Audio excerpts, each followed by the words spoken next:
السلام علیکم ورحمۃ اللہ وبرکاتہ نحمدہ ونصلی علی رسولہ الکریم اما بعد۔ اسٹوری آف قرآن کی سیریز میں ہم آپ کو ویلکم کہتے ہیں، خوش آمدید کہتے ہیں۔ آج یہ ہماری جو پہلی ویڈیو ہے اس کا پارٹ 2 ہے۔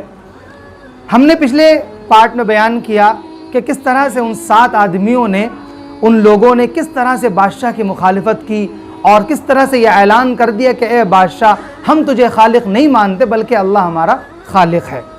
جب دقیانوس بادشاہ کو یہ معلوم ہوا کہ یہ میری بات نہیں مانیں گے تو اس نے ان کے قتل کا ارادہ کر لیا۔ اس کے بعد وہ لوگ وہاں سے چلے تو ایک جگہ پیڑ کے نیچے آ کے بیٹھ گئے اور مشورہ کرنے لگے کہ اب کیا کیا جائے۔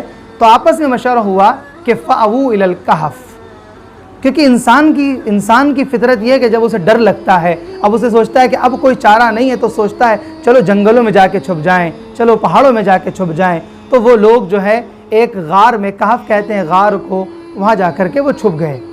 بادشاہ نے اعلان کرایا کہ ڈھونڈوایا کہ کہاں ہیں وہ لوگ، تو معلوم ہوا کہ وہ غار میں چھپ گئے ہیں۔ تو بادشاہ نے ایک آدمی سے کہا کہ جس غار میں وہ چھپے ہیں اس غار کے باہر جو ہے دیوار چن دو، اور جب دیوار تم چنو تو بالکل روشن بالکل بند کر دو اس غار کو، اس کے اندر دھوپ ہوا پانی کچھ نہ جائے اور وہ اندر ہی مر جائے، ان کا کھیل ختم ہو جائے۔ اتنے میں بادشاہ نے یعنی کہ بادشاہ نے جس آدمی کو یہ کام سونپا تھا، اس تھوڑا دریا دل تھا، اس نے سوچا کہ ان لوگوں کے ساتھ کیا کریں، کیسے ان لوگوں کا ساتھ دیا ہے۔ اس نے یہ کرا، 2 تختی منگائی، 2 کاغذ منگائے، 2 تختی منگائی، اور دونوں تختیوں پر ان کے نام لکھے، جو اصحاب کہف تھے، جو 7 آدمی تھے۔ اور نام لکھنے کے بعد ایک تختی کو صندوق میں رکھا تانبے کے، اور اس کو اس دیوار میں رکھ دیا جو دیوار اس غار کے باہر چنی گئی تھی، اور دوسری تختی بالکل ایسی ہی شاہی خزانے میں رکھوا دی کہ کسی زمانے میں جب لوگوں کو معلوم ہوگا کہ کون وہ 7 لوگ تھے کہ جنہوں نے بادشاہ کے خلاف آواز اٹھائی تو لوگوں کو معلوم ہو جائے۔ اتنا کرنے کے بعد دیوار چن دی گئی، بات ختم ہو گئی۔ لوگ بھول گئے کہ وہ 7 آدمی بھی کوئی تھے۔ ان 7 آدمیوں کے نام جو اس تختی پر لکھے ہوئے تھے وہ کچھ اس طرح تھے: مقسملینا، یملیخا، تونس، نیونوس، ساریوس، زونوانس، فلسطینیونس۔ یہ 7 آدمی تھے۔ 8واں ان کا کتا تھا جس کا نام یا تو قطیر بتایا جاتا ہے یا بعض تفسیر میں قطمیر بھی معلوم ہوتا ہے۔ زمانہ گزرتا گیا۔ ایک زمانے کے بعد تقریباً 300 سال کے بعد ایک بادشاہ جس کا نام بیدروس تھا، اور الگ الگ اسپیلنگ بعد میں کی گئی ہیں، بعض کتابوں میں بیدروس لکھا ہے، زیادہ تر کتابوں میں۔ 300 کچھ میں اللہ کے رسول صلی اللہ علیہ وسلم سے تقریباً 150 سے یا پونے 200 سال پہلے، اللہ کے آپ صلی اللہ علیہ وسلم کی بعثت سے پہلے ایک بادشاہ آیا، جس بادشاہ نے اس زمانے میں رومن امپائر پوری عیسائیت قبول کر چکی تھی، تو اس زمانے میں سب لوگ جو ہیں اللہ تبارک و تعالیٰ کی طرف متوجہ ہو گئے۔ اسی دوران کچھ لوگوں کو یہ ذہن میں شک پیدا ہو گیا کہ اللہ زندہ کیسا کرے گا۔ آج بھی یہ شک ہے نا، لوگوں کو معلوم ہے کہ ہم مٹی ہو جائیں گے، اور دوسرے مذہبوں میں لوگ جل کے راکھ ہو جائیں گے، بہت سے دوسرے مذہبوں میں جو ہے بالکل جو ہے اڑا دیا جائے گا اور جلا دیا جائے گا۔ اس طرح سے بہت سے مذہبوں کے اندر جو ہے پانی کے اوپر ناش رکھ کے بہا دی جائے گی، الگ الگ مذاہب کے اندر۔ تو اس وقت بھی لوگوں کو یہ خیال پیدا ہوا، ایسی حالت میں اللہ کس طرح زندہ کرے گا۔ بیدروس بہت نیک بادشاہ تھا، اس کو یہ خیال بڑا شاق گزرا، بڑی تکلیف ہوئی کہ لوگ ایسا سوچتے ہیں اللہ کے بارے میں۔ تو وہ ایک دروازے میں، اس نے ایک کمرے میں اپنے آپ کو بند کر لیا، اور وہ اللہ سے دعا کرنے لگا، یا اللہ اس قوم کے سامنے کوئی ایسی نشانی پیدا فرما دے جس سے ان لوگوں کو یقین ہو جائے کہ اللہ تبارک و تعالیٰ کس طرح زندہ فرمائیں گے۔ تو ایک چرواہا یعنی کہ اس 300 سال کے بعد کوئی آدمی وہاں سے اسی غار کے پاس سے بکری لے کر کے گزر رہا تھا کہ اس نے دیوار توڑ دی، اور جب دیوار ٹوٹی تو سب لوگوں پہ دہشت طاری ہو گئی، یہ کیا، یہاں پر آدمی ہے، یہاں پر آدمی ہے، اور سب لوگ بھاگ گئے، بالکل بھاگ گئے۔ جب سب لوگ بھاگے تو وہاں پر آتا ہے قرآن کریم کے اندر اللہ تبارک و تعالیٰ نے ارشاد فرمایا کہ ایسی ہیبت طاری ہو گئی، سب بھاگ گئے۔ پھر وہ اٹھے اور آپس میں ان کی بات چیت ہوئی، اور بات چیت ہونے کے بعد جو ہے انہوں نے کہا، ایک دوسرے سے پوچھا کم لبستم، جب آنکھ کھلی تو ایک دوسرے سے پوچھا کم لبستم، تم کتنا ٹھہرے، تمہیں کتنی دیر ہو گئے ہمیں سوتے ہوئے؟ تو انہوں نے کہا قالوا لبسنا یوما او بعض یوم، ہم تو ایک دن یا کچھ دن، ایک دن یا آدھا دن سوئے ہوں گے۔ تو انہوں نے کہا چلو اس بات کو چھوڑو، قالوا ربکم اعلم بما لبستم، ہمارے اللہ کو پتہ ہے کہ ہم کتنا سوئے ہیں، थोड़ी देर सोए हैं, एक दिन सोए, अल्लाह को मालूम है। ऐसा करो, भूख लग रही है बहुत तेज़, अरे यमलीखा तुम एक काम करो, ये सिक्का लो और जाओ सामान लेके आओ। और एक काम करना, सामान लेके आना तो छुप छुपा के जाना, कोई देख ना ले तुम्हें, क्योंकि सबको मालूम था उनको कि दकियानूस बादशाह है। जब वो यमलीखा सिक्का लेके बाज़ार गए, उनको मालूम नहीं था कि 300 साल गुजर गए। जब सामान बाज़ार में लिया और सामान लेके आए, तो जब सामान ख़रीद रहे थे तो उसको पैसे जब दिए उन्होंने, यमलीखा ने, तो जो दुकानदार था उसको लगा कि इनके हाथ कोई ख़जाना आ गया, क्योंकि ये हमारे ज़माने का तो सिक्का है नहीं। आज अगर जो है, आज से 500 साल पहले जो हिंदुस्तान में सिक्का चल रहा था, अगर कोई वो बाज़ार में लेके जाए तो हमें और आपको क्या पता चलेगा किस ज़माने का किस्सा, ये किस ज़माने का सिक्का है। तो उसके बाद वो डर गया और उसने पता करवाया कि इनके हाथ कोई ख़जाना लगा है।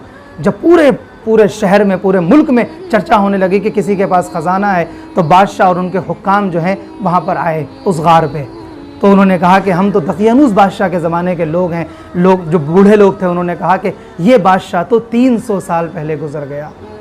तो अल्लाह तबारक व तआला ने इस तरह से उस बादशाह की, यानी कि बैदरूस जो बादशाह था, उसकी जो टेंशन थी कि लोगों को कैसे यकीन हो कि अल्लाह तबारक व तआला दोबारा कैसे ज़िंदा फरमाएंगे, उसके सामने ये निशानी पैदा फरमाई कि देखो, हम 300 साल तक किसी को सुला करके बिल्कुल हूबहू उठा सकते हैं। न उनके नाखून बढ़े, ना बाल बढ़े, ना उनकी शक्लों में कोई तब्दीली आई। और अल्लाह तबारक व तआला तो ये फरमाते हैं, वतहसबहुम अयक़ाज़म वहुम रुक़ूद, कि तुम उनको गुमान कर, अगर तुम उनको देखते तो तुम गुमान करते कि वो जाग रहे हैं, हालांकि वो सो रहे हैं। वनुक़ल्लिबुहुम ज़ातल यमीन व ज़ातश शिमाल, हम उनको करवट भी दिलाते रहे, क्योंकि अगर एक इंसान एक करवट लेटा रहे तो उसको फालिश आ जाएगा।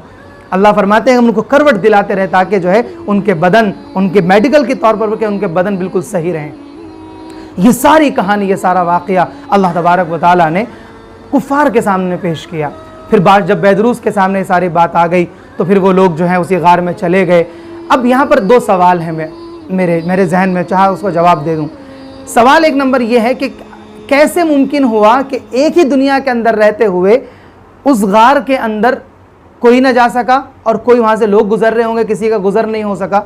तो उसका एक जवाब अल्लाह कुरान करीम के अंदर ये दिया है कि जब वो 7 के साथ अंदर चले गए गार में, तो कुत्ता बाहर बैठा हुआ था, दोनों अपने हाथों को ऐसे रखे हुए, और वो इतना रोबदार कुत्ता था कि कोई भी पास से गुजरता तो वो हैबत में आ जाता। लवित्तलात अलैहिम लवल्लैत मिनहुम फिरारा व लमुलित मिनहुम रुअबा, कि तुम बिल्कुल डर जाते। एक जवाब तो ये।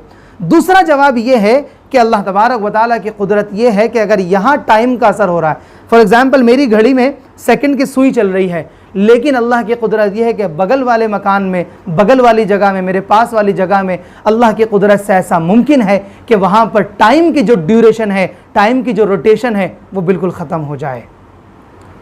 तो अल्लाह ताला ने, पूरी दुनिया में टाइम चल रहा था कि बादशाह बदल रहे हैं, सारी चीज़ें हो रही हैं, लेकिन अल्लाह तबारक व तआला ने उस गार के अंदर टाइम को रोक दिया। यही तो आलम बरज़ख में होगा ना कि दुनिया के 5000 साल मिक़दारुहु 50 अल्फ़ सना और क़यामत का एक दिन। तो बिल्कुल इसी तरह से अल्लाह ने वो वाक़या उस मखसूस मकान में पैदा फरमा दिया, मखसूस गार में पैदा फरमा दिया, जिसकी वजह से ये सब हुआ। ये वाक़या हुआ, वो लोग अंदर वापस चले गए। और उसके बाद जो है इस तरह से ये जो असर, अब गार कहाँ पर है इस वक्त, जो गार का इलाका जो बताया जाता है वो तुर्की में कोई एक जगह, शहर अफसूस एक सिटी है, सिटी अफसूस या सिटी अफसूस के नाम से आप गूगल पर सर्च करें तो मिलेगा। इस टाइम ये जगह तुर्की में कहीं है, वहाँ पर ये जगह है। उसके बाद उनके जिस्म को जब वो इंतकाल कर गए तो बैदरूस बादशाह ने उनके जिस्मों को एक ताबूत में पैक करा के उसी गार में रखवा दिया। फिर बाद में कुछ लोगों ने लिखा है कि वहाँ मस्जिद बना दी गई, वहाँ पर कुछ बना दिया गया, लेकिन किताबों में इतना ही मिलता है कि अल्लाह ताला ने उनको 300 साल सुला करके ज़िंदा फरमाया। ये वो वाक़या है जिससे मालूम होता है अल्लाह तबारक व तआला बहुत कुदरत वाले हैं। इस वाक़ये से जो मोरल हैं वो 3-4 मोरल मैं आपके सामने पेश करना चाहूँगा। नंबर एक ये है कि हमें किसी भी रस्म व रिवाज का पाबंद नहीं होना है, हमें अल्लाह का पाबंद होना है।